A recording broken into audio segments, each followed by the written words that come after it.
अस्सलाम वालेकुम एवरीवन, क्या हाल चाल आपका। उम्मीद करती हूँ आप सब ठीक ठाक होंगे, मज़े में होंगे। अच्छा जी, आज की वीडियो में मैं क्या बात करने वाली हूँ वो तो आपको आइडिया हो गया होगा मेरे थंबनेल से। और एक्चुअली मैं अपनी फ्रेंड की तरफ गई हुई थी, तो मुझे बता रही थी कि यार जब से ज़यान पैदा हुआ है ना, तब से ना मुझे हेयर फॉल शुरू हो गया बहुत ज़्यादा।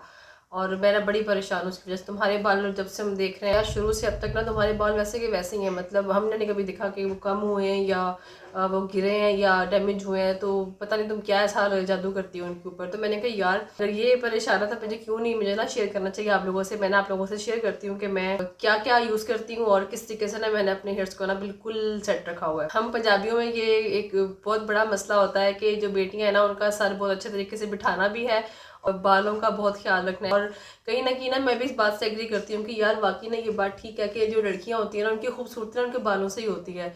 आपका हेयर स्टाइल आपकी पूरी लुक को चेंज कर देता है। और यकीन करें अगर आपके बाल, मैंने अक्सर लड़कियों को बहुत परेशान भी देखा इस बारे में, यार हमारे बाल गिरते हैं, हमें बहुत प्रॉब्लम होती है। तो मैं ना सोचती हूँ कि यार अल्लाह का शुक्र है मुझे इस तरह का कोई इशू नहीं है। अगर मुझे तो मैं क्या करती। मेरी मदर ने ना हमेशा से बचपन से मैंने ना बॉय कट करवा के रखा हुआ था। मतलब मैं, और मुझे वो ना ऑयलिंग मेरी बहुत ज़्यादा बालों में करती थी। सरसों का तेल हमारे यूज़ होता है और सरसों का तेल ही हमारे बालों में ना लगाते हैं। तो वो तो हर हाल में लगना ही होता है कि एक मतलब सख्ती थी कि भाई रो लो पीट लो जो मर्जी कर लो, बालों में तेल तो लगना ही लगना है। मैं ना, हमें भी ये चीज़ का पता था कि भाई अगर हमने अपने बालों को मेंटेन रखना है ना, तो बालों का मेंटेन रखने का सिर्फ एक ही नुस्खा है, वो है कि सरसों का तेल हमने लगा के रखना है। कॉलेज लाइफ में गई तो वहां पे तब तक ना मेरे बाल हल्के हल्के थोड़े बढ़ते गए। मैं ना चुटिया करती थी अपने बालों की, इतनी मेरी बालों की मोटी चुटिया होती थी। और मेरी दोस्तें बड़ा हैरान होती कि यार सन्ना तुम्हारे बाल इतने एक तो घने हैं। मेरे ना बचपन से भारी बाल है, मतलब घने और भारी बाल है। और मुझे प्रॉब्लम उसकी ये होती थी कि यार मैं ना सिर्फ चुटिया थी मेरे बालों की, मैं कोई हेयर स्टाइल नहीं बनाती थी। पार्लर का मैंने कभी मुंह नहीं देखा था इस चीज के लिए कि भाई कटिंग करवाऊं ये सब कुछ। जब मैं यूनिवर्सिटी लाइफ में गई तो मैं अपने यूनिवर्सिटी में ना हर इवेंट में पार्टिसिपेट करती थी। मैं मतलब कोई इवेंट हो रहा है ना, तो मैं लाजमी तौर पे वहाँ पार्टिसिपेट करती थी। और इस तरह से ना लोगों से जितनी मेरी इंटरेक्शन हुई ना, उतना मैं लोगों को जानती थी। और उस वो चीज़ ना मेरे अंदर एक ग्रूमिंग लेकर आ रही थी, मेरी पर्सनैलिटी को इम्प्रूव कर रही थी। तो टाइम के साथ साथ ना ये चीज़ें मेरे अंदर डेवलप होती गई और मुझे लगा कि यार नहीं, ये चीज़ें हैं ना जो लड़कियों के लिए वाकई ज़रूरी है। कटिंग करवाई और मेरी पहली कटिंग जब हुई तो उन्होंने जब मेरे बाल देखे, काफ़ी लंबे थे, घने थे, तो उन्होंने मुझे कहा कि आपके जो बाल हैं वो ना बहुत तरतीब से मेरे बाल काट रही थी। तो मैं बड़ी परेशान हुई कि मैंने कहा यार इतनी तरतीब से बाल ये काट रही है, मुझे समझ नहीं आ रही। मतलब जो प्रोफेशनल होती हैं वो तो बड़ी तेज़ी से काटती हैं और वो बड़ा होता है। हालांकि वो ब्राइडल पार्लर मुल्तान का काफ़ी अच्छा पार्लर है, लेकिन मतलब उन्होंने फिर मुझे बाद में बताया, उनकी जो ऑनर है वही मेरे बाल काट रही थी। तो उन्होंने मुझे बताया कि मैं आपके बाल इसलिए इस तरीके से काट रही थी कि मुझे ना आपके बालों की विग बनानी है। आई वॉज शॉक्ड कि यार मेरे बाल इतने इनको पसंद आए, इतने मतलब अच्छे हैं कि मेरे बालों की विग बना रही है। तो उन्होंने मुझे पहले पूछा भी, जब उन्होंने मेरी कटिंग की ना, तो उन्होंने मुझे पूछा कि भाई क्यों आप कट करवाना चाह रही हैं। तो मैंने कहा मैं ना अब इस छुट्टियां से मतलब मुझे छुटकारा चाहिए। उन्होंने जब मेरे बाल काटे ना, तो एक फुल ब्लो ड्राई किया, एक पूरी मैंने फुल लेयर्स में कटिंग करवाई थी। मैंने वो कटिंग करवाई तो वो ना मेरी एक बिल्कुल लुक चेंज हो गई। मैं बड़ी शॉक्ड कि यार वाकई बाल जो है ना वो आपकी लुक चेंज कर देते हैं। उस दिन के बाद, उस दिन से आज तक मेरा यही स्टाइल है। कहीं पे इवेंट पे जाती थी, फिर मैं कोशिश करती कि मैं ना बालों पे सबसे ज़्यादा फोकस करूं। मेरा हेयर स्टाइल ना बिल्कुल परफेक्ट होना चाहिए। उसके बाद फिर थोड़े प्रोफेशनल हुए। प्रोफेशनल लाइफ में जब यूनिवर्सिटी में खुद पढ़ाने जाती थी तो मेरी कलीग्स मुझसे पूछती थी कि यार आपके बाल हम जब भी देखते हैं ना वो स्ट्रेट रहते हैं, आप पता नहीं आप डेली स्ट्रेट करती हैं। उनको मैं कैसे बताती कि भाई इनके पीछे बड़ी मेहनत करनी पड़ती है। होता ये था कि आफ्टर एवरी 2 डेज मैं ना बाल वॉश करके ना स्ट्रेट करती थी। मैंने फ्रॉम 2016 टू 2023 मैंने ना अपने बालों को ना बिल्कुल स्ट्रेट रखा हुआ था, मतलब स्ट्रेट कर करके ना। और मुझे एक बड़ी वो आदत हो गई थी। मेरे बाल एक्चुअली हेल्दी थे, हैवी थे, लेकिन ना वो जैसे एक बॉम्ब फटा था ना बालों में, वैसे थे। तो मतलब मैं उसकी वजह से ना फिर बड़ा परेशान होती थी। लेकिन ना मुझे हर, अगर मैंने कोई स्टाइल बनाना है तो उसके लिए मुझे स्ट्रेट करने पड़ते थे। हर हाल में स्ट्रेट तो करना ही करने हैं आपने। तो एक ने पूछा कि यार मैडम आप जब भी हम आपको देखते हैं ना आपके बाल ना स्ट्रेट रहते हैं, तो आप डेली स्ट्रेट करती हैं बाल?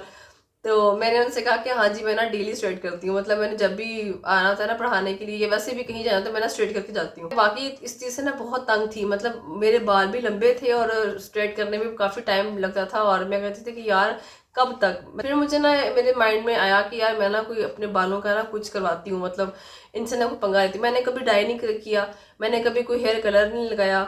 मुझे ये चीज़ें मुझे मतलब खुद पर्सनली पसंद भी नहीं है, और मैं प्रेफर भी करती हूँ कि यार ये ना करनी भी नहीं चाहिए। मतलब अगर आपके बालों को ज़रूरत नहीं है कलर की तो वाई। हाँ, अगर आपको शौक नहीं है तो फिर आपको बालों को नहीं छेड़ना चाहिए। अच्छा, उसके बाद फिर ये हुआ, मैंने बहुत टाइमिंग का है ये प्रोसेस, तो what should I do now. तो मैंने उनसे पूछा तो उन्होंने मुझे कहा कि यार आप ना रिबॉन्डिंग करवा लें। तो मेरे माइंड में है कि मैंने कहा यार मैंने पहले क्यों नहीं सोचा। काफ़ी लोगों से सुनने में भी आया कि भाई जब से ये काम करवाया ना हम बड़े फंस गए हैं, बाल ख़राब हो गए, डैमेज हो गए। मुझे ये बहुत डर था कि यार मैं अपने बालों के ऊपर ना कुछ भी करवाऊँ, अगर कुछ भी करवाऊँ, अगर मेरे बाल डैमेज हो गए ना, मतलब ख़राब हो गए, गिरने लग गए, तो मुझे बड़ा दुख होना है। केराटिन मैंने करवा लिया, और जब करवाया तो मुझे ना मैंने उनसे फिर कंफर्म किया कि आफ्टर कैरेंटीन मेरे बाल गिरेंगे तो नहीं, डैमेज तो नहीं होंगे, क्या ये हमेशा के लिए रहेंगे। तो उन्होंने कहा कि हमेशा के लिए तो नहीं रहेंगे, जैसे जैसे आपके बालों की ग्रोथ होगी ये मतलब ये ख़त्म होते जाएगा। तो मुझे उस चीज़ का तो चलो आइडिया था, लेकिन मुझे ये था कि बस मेरे बाल डैमेज ना हो। अच्छा, ये थी स्टोरी अब तक की।